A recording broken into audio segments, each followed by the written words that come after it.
नमस्कार दोस्तों, स्वागत है आपका आर के क्लासेस में। बीपीएससी 67 बिहार स्पेशल में हम लोग आधुनिक भारत के अंतर्गत आज कवर करेंगे स्वतंत्रता आंदोलन में बिहार। पहला चरण अभी तक हम लोग ने कंप्लीट कर लिया है, ये हमारा दूसरा चरण है। सभी का जो है पीडीएफ आपको टेलीग्राम पर मिल जाएगा। यदि आप इस चैनल पर नए हैं तो चैनल को जरूर सब्सक्राइब करें, पास वाले बेल आइकन को दबाएं, वीडियो को अधिक से अधिक शेयर करें। तो चलिए शुरू करते हैं। स्वतंत्रता आंदोलन में बिहार।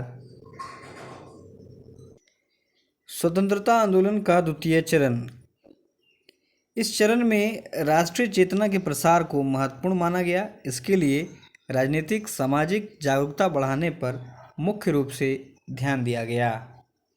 अनेक संस्थाओं, मंचों आदि के माध्यम से इस कार्य को अंजाम दिया गया। इसी क्रम में कहता है कि 1857 की क्रांति अपने लक्ष्य में सफल नहीं हो सकी, लेकिन उसने राष्ट्रीय पुनर्जागरण तथा स्वतंत्र चेतना की ठोस नींव जरूर रखी। पाश्चात्य शिक्षा के प्रसार ने नए राजनीतिक विचारों, विशेषकर राष्ट्रीय चेतना के प्रसार में अभूतपूर्व योगदान दिया।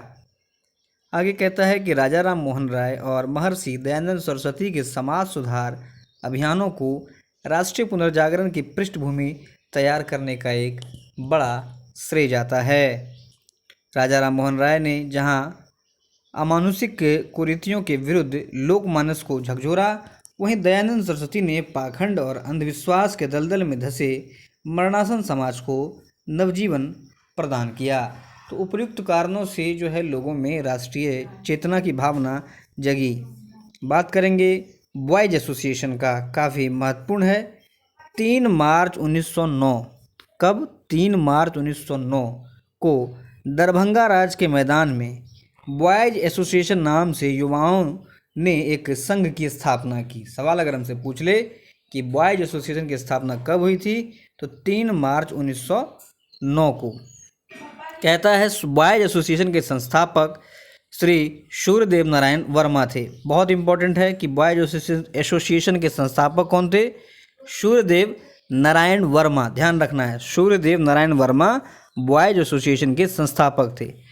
कमलेश्वरी चरण सिन्हा उसके संस्थापक सचिव एवं बिहारी बनर्जी, दीनानाथ झा, जगदीश्वर प्रसाद झा सरकारी सचिव थे।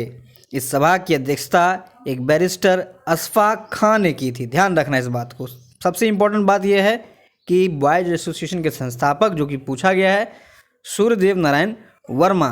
कहता है कि इसकी स्थापना इस क्षेत्र में राजनीतिक जागरण की दिशा में एक महत्वपूर्ण मोड़ का परिचायक था। इसके अलावा आप देखिए सरस्वती अकादमी भी है। इसमें है कि दरभंगा में 1 जनवरी 1901 को सरस्वती अकादमी की स्थापना की गई। कब? 1 जनवरी 1901 को। यह अकादमी देश प्रेम के महान आदर्शों से अनुप्रेरित था तथा अपने छात्रों को भी उसकी प्रेरणा देता था। कमलेश्वरी चरण सिन्हा इस अकादमी के प्रणेता थे और देशभक्त राजकिशोर प्रसाद उसके सहयोग सहकर्मी थे। तो ध्यान रखना है, सरस्वती अकादमी की स्थापना कब हुई थी? 1 जनवरी 1909 को। अब देखेंगे बंग भंग और बिहार। कहता है कि बंगाल विभाजन के बाद स्वदेशी आंदोलन का बिहार के विभिन्न भागों पर भी प्रभाव पड़ा। सरस्वती अकादमी के सहायक प्रधानाध्यापक सतीश चंद्र चक्रवर्ती की प्रेरणा से 16 अक्टूबर 1905 को दरभंगा में राखी दिवस मनाया गया था। तो ध्यान रखना है, दरभंगा में रक्षाबंधन दिवस कब मनाया गया था? 16 अक्टूबर 1905 को। आगे कहता है सुरेंद्र नाथ बनर्जी 1906 में मुंगेर आए और स्वदेशी आंदोलन पर एक प्रभावकारी भाषण दिया था। नेक्स्ट है बिहार स्टूडेंट कॉन्फ्रेंस। बहुत इंपॉर्टेंट है। देखिए, इसकी स्थापना 1906 में हुई थी। स्थापना वाला हमें ध्यान रखना है। बिहार स्टूडेंट्स कॉन्फ्रेंस की स्थापना 1906 में हुई थी। आगे कहता है अपने स्थापना काल से ही इसने इस प्रांत में राष्ट्रवादी चेतना के उन्नयन में महत्वपूर्ण योगदान दिया। कहता है इसी दिशा में महत्वपूर्ण कदम के तहत 1906 में मुस्लिम लीग की भी स्थापना हुई थी ढाका में। नेक्स्ट है बिहार प्रांतीय सम्मेलन। इम्पोर्टेंट है। 1908 में सोनपुर मेला के अवसर पर नवाब सरफराज हुसैन खां की अध्यक्षता में महत्वपूर्ण सभा हुई। इसमें बिहार प्रांतीय कमेटी का गठन किया गया। बिहार प्रांतीय सम्मेलन का पहला अधिवेशन 1908 पटना में हुआ था। ये इम्पोर्टेंट ध्यान रखिएगा। बिहार प्रांतीय सम्मेलन का पहला अधिवेशन कब हुआ था? 1908 में। कहाँ पर? पटना में हुआ। और इसके अध्यक्ष सैयद हसन इमाम थे। तो सवाल दो तरह से पूछ सकता है कि बिहार प्रांतीय सम्मेलन के पहले अधिवेशन की अध्यक्षता किसने की थी? सैयद हसन इमाम। और इसका अधिवेशन पटना में 1908 में हुआ था। कहता है मजहरुल हक सहित सभी बड़े पढ़े लिखे एवं उच्च वर्ग के मुसलमान इसमें सम्मिलित हुए। नेक्स्ट कहता है कि मुंगेर में 9 दिसंबर 1919 को 28वां बिहार प्रांतीय सम्मेलन संपन्न हुआ। 28वां कहाँ पर संपन्न हुआ है? मुंगेर में। अब पहला हुआ था पटना में, ध्यान रखना है। कहता है सम्मेलन में एक प्रस्ताव स्वीकृत हुआ जिसमें स्वाधीनता का प्रतिपादन किया गया। सम्मेलन में विश्वनाथ मिश्र ने प्रस्ताव प्रस्तुत किया, जबकि रामकृष्ण वर्मा ने प्रस्ताव में कुछ संशोधन प्रस्तुत किए। कहता है कि इस सम्मेलन में भाग लेने के बाद सरदार पटेल ने बिहार प्रांत की यात्रा की थी। अपनी यात्रा के क्रम में सरदार पटेल छात्रों के आमंत्रण पर भागलपुर कॉलेज भी गए थे। बात करेंगे पृथक बिहार के गठन की।